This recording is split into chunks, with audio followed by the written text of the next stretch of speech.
All right, so as I'm doing my research, there's another wrinkle, another perspective added to the game. We're talking about, well, not to the game, to the situation with Raja Jackson at Knox Pro Wrestling, where he knocked out Psycho Stu. This is AJ Mana. This is the guy that was responsible for Raja being there. So he's speaking with his father. His father is CT Fletcher. CT Fletcher, I believe he's a trainer. He's like a pro. He's like a popular professional trainer. That's his pops. I thought he was a white dude. I ain't gonna lie. I didn't know he was black, and he gonna be dropping a lot of N words in here. So, yeah. So just be prepared. Let's see how Mandy covered. Shout out to him. He grew from like 1,100 subscribers all the way to damn near 9K in like 3 days covering this. So let's get into the video. I watched, actually, if you want to watch the full interview, you have to go to the F Y'all podcast with CT Fletcher. Just type in CT Fletcher podcast. That'll be the first thing. I watched this whole hour, so I have the full context of AJ's side, and I also have the full context of what's this guy's name? What was it? Brad or some shit? Sorry.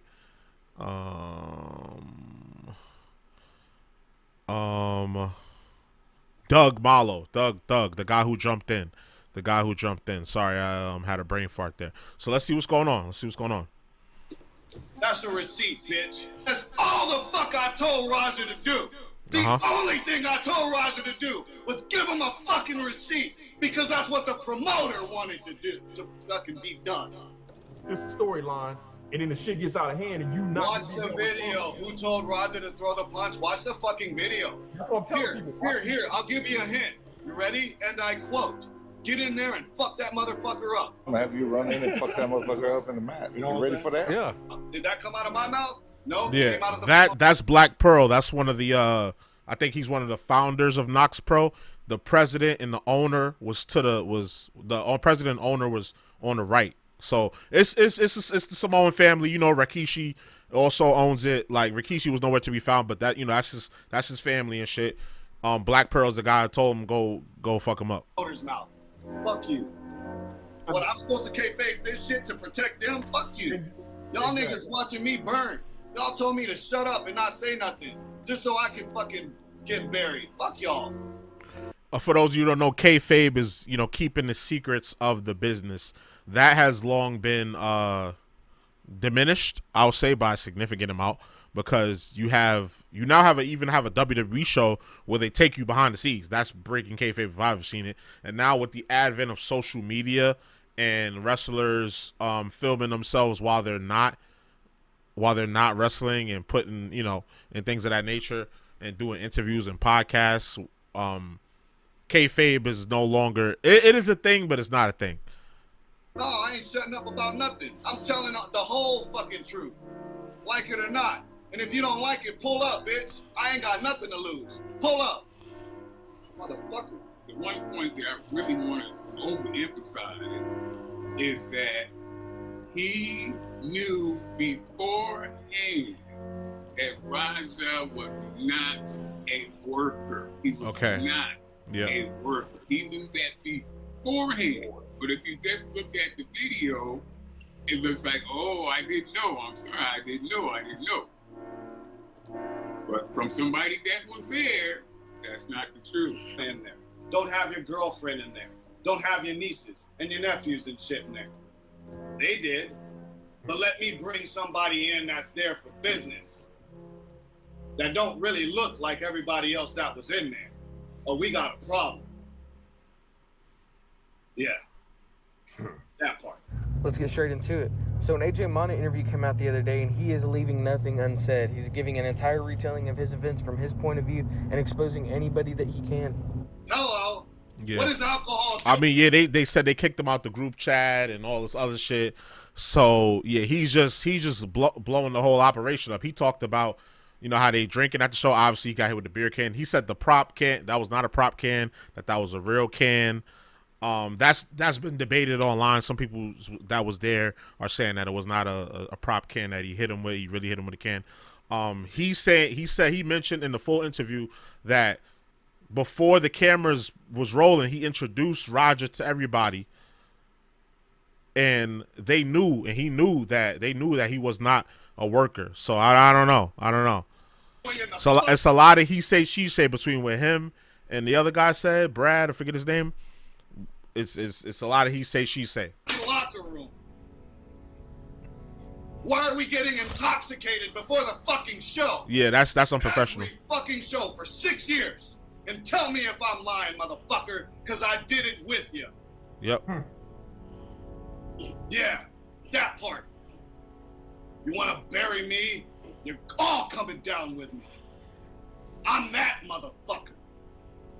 Not only does he claim that Stu was pretty intoxicated, but he also claims that Stu and a lot of other wrestlers knew who Raja was and that he was streaming before the attack. But if that were true, why did more people not mention it right as the attack happened? Did more people know that Stu was gonna attack Raja? Was this some sort of ploy to try and get Raja and Rampage somehow involved with their wrestling school? I made it very clear who Raja was from the jump.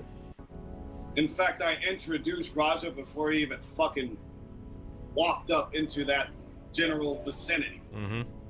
That's what you're saying. As being the son of Rampage and a live streamer who is currently rolling right now. Rolling, yeah, his camera's on as he is live right now. Is that okay? Oh yeah, his dad's who? Oh, Rampage? Oh yeah. Hey, tell him to bring his dad too. Get his dad over here. This is great. This is good for us. It's good for business. It'll be good for all of us. Go ahead, record whatever you want. And tell me if I'm fucking lying. As the Lord God Almighty is my witness, there will not be a lie that comes out of my mouth. Now, so far we have two stories from two different wrestlers who do not like each other. That's the Right. small calves, small ass, chicken legs bitch with the cowboy hat. No reason to defend each other, yet both blame the unprofessionalism of the wrestling school and the promoters for allowing something like this to happen. When confronted about the clip of him telling Raja to give Syko Stu his receipt, he says that he was only following the orders that the promoter had told him to do, which was to work the camera and to make sure that Raja was able to get into the ring later that day and be able to interrupt the match. The promoter sent me away with Raja to work out the details. Okay, hey, set it up where who's gonna come in and put him down. I'm straight. Make sure he get it. Watch the video. I didn't tell him to go beat that man. One punch. Yeah, and that's the thing. Like, a lot of people did not watch the stream, and a lot of people are making assumptions based off what they felt instead of actually watching the videos. That's why I'm making several videos. So even if something that I said before was wrong, I'm trying to cover it. I'm trying to cover myself and get the facts right as we go. But I haven't said anything wrong yet as far as like what happened. But yeah, this is a crazy situation. So these guys already don't like each other. AJ and why do I keep forgetting this guy's name, man? AJ and Doug, they already don't like each other. There's already something brewing backstage. There's wrestling politics. They don't like each other. I would love to hear Stu's point of view, because it seemed like he's in the middle of this. They both refer to him as his brother. He showed that they both had a matching tattoo. He like D6 that has something to do with the military or something like that, because they all veterans. All three of them are veterans. So there's some type of politics, something that happened behind stage to where these two guys are beefing, and Stu is like in the middle of it. We got to get his perspective. There is an update. He is okay. Let me go to the update that I saw. If I can't find it, I'll put it up here on the screen for y'all. But yeah, Doug talked about cost $100,000. Stu. Let me see. Special to you. Work and perform the same constant Hold migraines on. and put them out. Okay, here it is. This is Doug giving an update. This literally came out 2 hours ago. So this is the latest update that we have for Stu. And I'll put a picture up of a post that I saw as well on Facebook as well. To work, have you spoke to anybody in the hospital? Anybody close to Stu? How is he doing? Yeah, I could zoom out and read it, but the gist of it was, he remembers mostly what happened during the early parts of the day. He's talking a little bit. He's alert. He's still got some injuries that are very serious. Not like, life-threatening serious, but like, facial injuries, stuff like that. I'm worried about when he's mobile around, and you know, any injury to the head can creep in. Like I've had head injuries that I thought were good, and a month later I'm like, oh, like this is awkward. So I'm just worried, you know, like he's gonna miss a lot of work. He might need therapy, and I might need a lot of things. So to me, it's just do as much as I can for him to. Yeah, so basically he's saying that he's up and conscious. You saw the picture that I posted. He's up, he's talking. Originally they said there was something that came out where the brother posted that he was okay, but he really wasn't okay. He was in a coma at that point in time. And then this is the latest update. He actually is okay. So in the last video I actually apologized, saying I'm sorry for saying he's okay. At that moment I didn't know if he was okay or not. I'm just rolling with the story as it goes. Now we know definitively that he is okay. He's gonna have a long road to recovery, but he is conscious and he will be on his way to hopefully getting back to wrestle. Hopefully he can wrestle again. So let's get back to Mandy's video.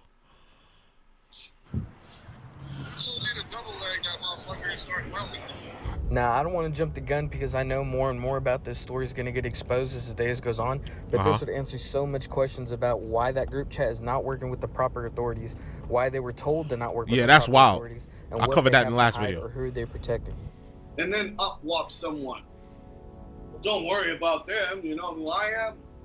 Oh, no, I don't know who you are. Well, you should. I'm such and such. I don't know who the fuck that is. Pop! Need I say more? That wasn't a work. That wasn't a fucking storyline. That was a fucking shoot.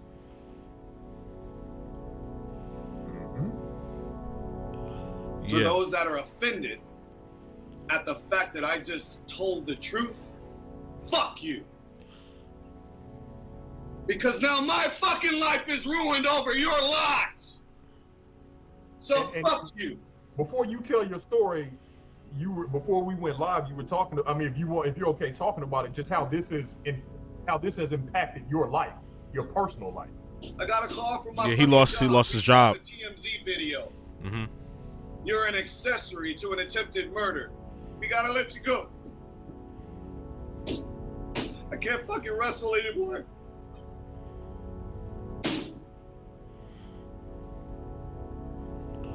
I'm gonna pay my fucking bills because y'all niggas want clickbait.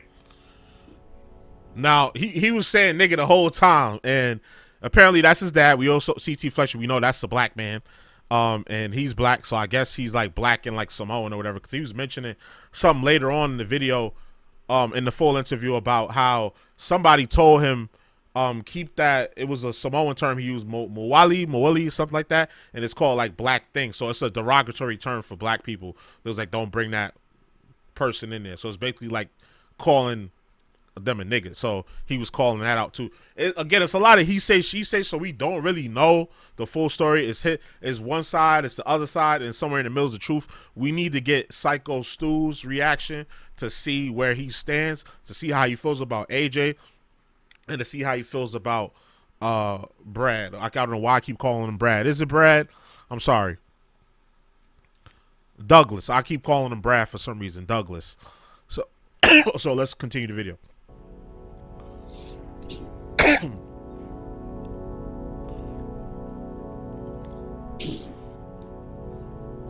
So clearly, the one point that I really want to overemphasize is that he knew beforehand that Raja was not a worker. That's a new detail we didn't know. A worker. He knew that beforehand. But if you just look at the video, it looks like, oh, I didn't know. I'm sorry, I didn't know.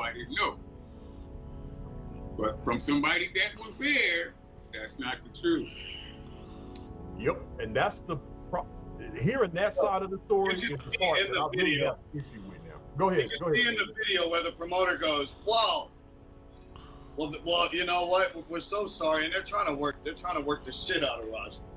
I'm so sorry that happened to you. Are you okay? I'm so sorry. We don't want no. Look. I know you're hot. Just a little hot right now. So we're gonna work this out. What they were really saying was, we don't want a lawsuit. We don't want a lawsuit, so we need an alibi. Interesting point there. Interesting point. So, that's an interesting point he made. One of our wrestlers stepped out of line and basically hit somebody that's not a part of the organization. So they quickly try to turn it around and say, I bet you're gonna come out on his match and you get to hit him back. He said Black Pearl used get your lick back. AJ and a couple other people used the word receipt. Now that's two different things. A receipt is a hit for a hit. Get your lick back. That mean, you know what I'm saying? Get your lick back. You know what I'm saying? Like turn up on him. And apparently AJ was saying that somebody in production told him, nah, don't just hit him once, keep hitting him until we get him off you. I don't know how true that is. I didn't watch the full stream, so I don't know. Maybe that happened off stream. Maybe it didn't happen at all. He's just saying that to cover himself. Again, it's a lot of I keep saying it, but that's what it is. It's a lot of he say, she say. More details will come out as the days go on, and we get more perspectives. Alibi quick. Because a fan just got assaulted. We need an alibi now. Think quickly. He's explaining the answer to your question right now. It says, okay, if Raja was not a worker, then why was he in the ring? Listen to this. I'm getting to it right damn now. We need an alibi. What's the alibi? Fuck, what's the alibi? Oh, I'm sorry. I thought you were a worker. Just take the camera. I'm sorry. Really? But remember, he said that before Roger pulled up, he before that incident happened, they knew he was coming and they knew he wasn't a worker and they knew that he had a camera rolling, that he was streaming.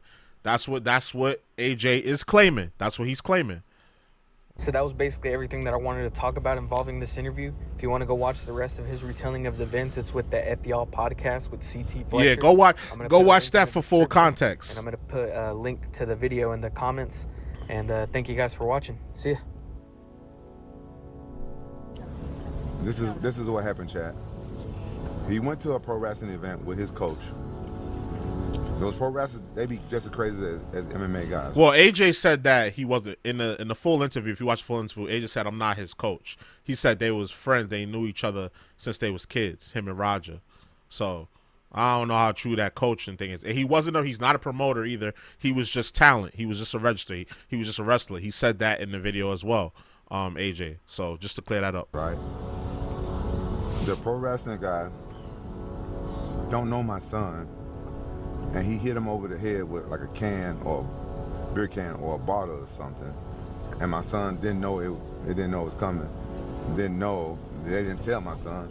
And he hit my son over the head. I guess he thought my son was a pro wrestler or something. And Roger didn't react, but Roger didn't fight though. He didn't do anything because I told Roger not to get punched, but still nigga hit my son over the head.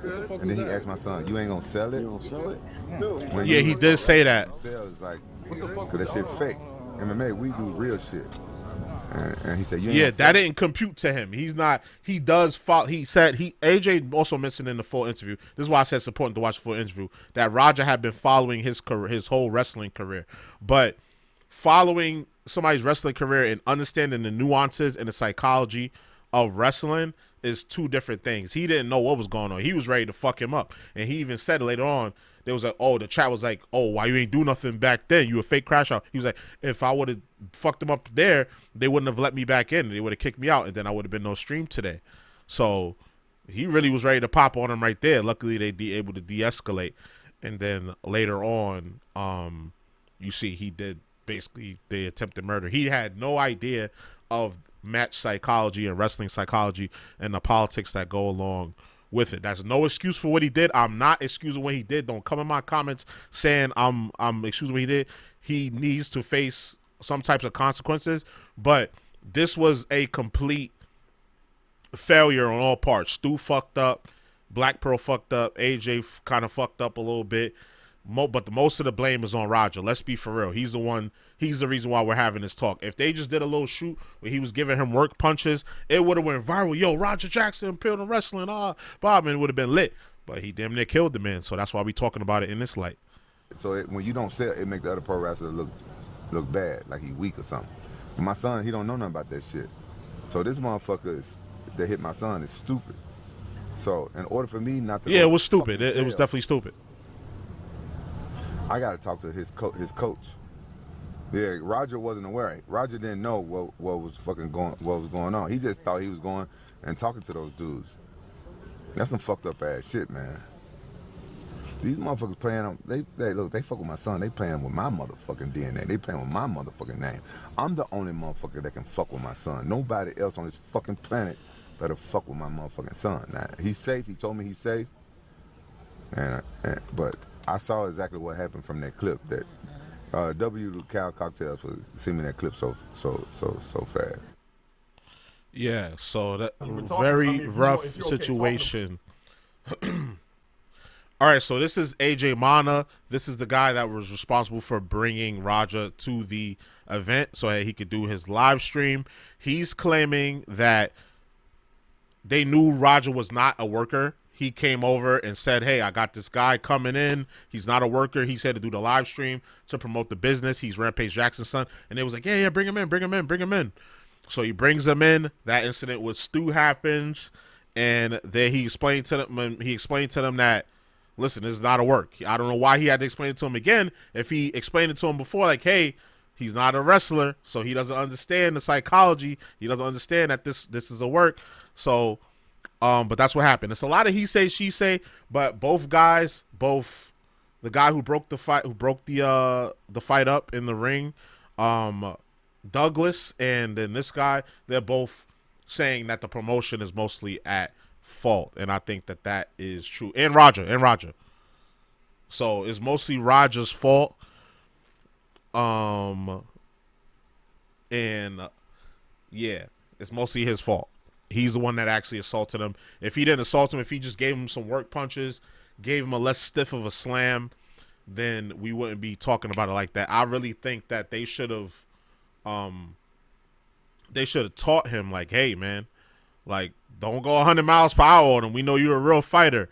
Just give him some work punches. Like, you see how we do it? Just don't really hurt the man. You know, there should have been more emphasis on that end to prevent this. But most of the blame goes to Roger. That's just simple as it is. We can't sit there and put so much blame on this man, even though he did bring him there. If he never brought him there, you could say that would have never happened. But Roger committed the action, so he deserves most of the blame. So, yeah. But y'all let me know how y'all feel in the comments, right? So you already know the vibes. Like, comment, subscribe, all that good stuff. It's your boy JusticeXFalls, and we out. One.